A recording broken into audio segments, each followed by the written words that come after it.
جن قوانین کے ہم پیرو ہیں اس سے ہمیں بے وفائی نہیں بلکہ وفاداری کا سبق دیا ہے، احسان فراموشی نہیں احسان شناسی کا سبق دیا ہے، اس سے ہمیں بزدلی نہیں بلکہ حوصلہ دیا ہے، اس سے ہمیں لومڑی کی عیاری نہیں بلکہ شیر کا دل ادا کیا ہے، اس نے ہمیں تلوار کے سائے میں جینا سکھایا ہے، اس نے ہمیں جفا کشی کی مشق کرائی ہے، اس نے ہمیں توپوں اور ٹینکوں کے سامنے ٹکرانے کا حوصلہ دیا ہے۔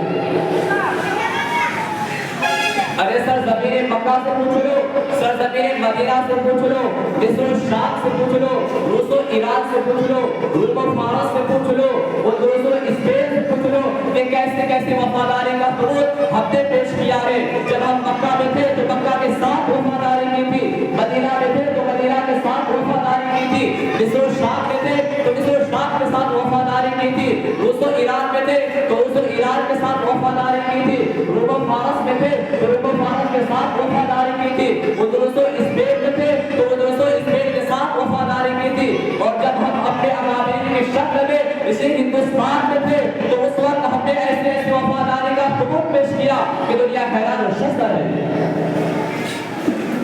اسی بھارت کے نسبت و عفت کی حفاظت کی خاطر ہم نے گولیاں کھائے، توپوں اور ٹینکوں کے نشانے بنے، پھانسی کے پھندوں پر چڑھنا پڑا، جیلوں کی مشقتوں کو برداشت کیا، جنگل آتش کر دیے گئے۔ اے سرزمین ہند سن اور غور سے سن، میں اپنے وفاداری کا انداز سنانے جا رہا ہوں۔ آج کی بدحال دنیا کے بھی دن پھر جائیں گے،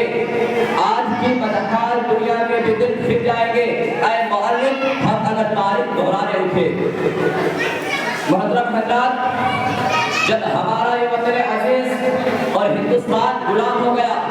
اور تمام باشندگان ہند غلامی و محرومی کی ذلت و رسوائی والی زندگی بسر کر رہے تھے، تو اس ملک ہندوستان کو انگریزوں کے فورانی ہاتھوں سے نجات دلانے اور آزاد کرانے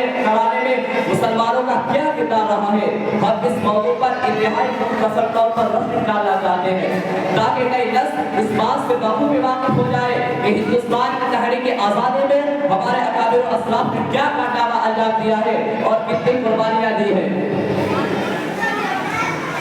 محترم حضرات، نئی نسل کو اپنے اکابر و اسلاف کے کارناموں سے آگاہ کرانے کی اس کی ضرورت پیش آئی کہ جو قوم اپنے ماضی سے کٹ جاتی ہے اس کا وجود بحیثیت ایک قوم صفحہ ہستی سے مٹ جاتا ہے، کیونکہ اس کے امتیازات، خصوصیات و کمالات، غیرت و حقیقت کے جذبات اور عظمت و شرافت کا جو پرچم تھا، جب اس کے رشتہ ٹوٹ گیا تو اس کے رگوں میں وہ گندم پھوٹ کہاں سے آئے گا جو اس کے جسم میں زندگی کے توانائی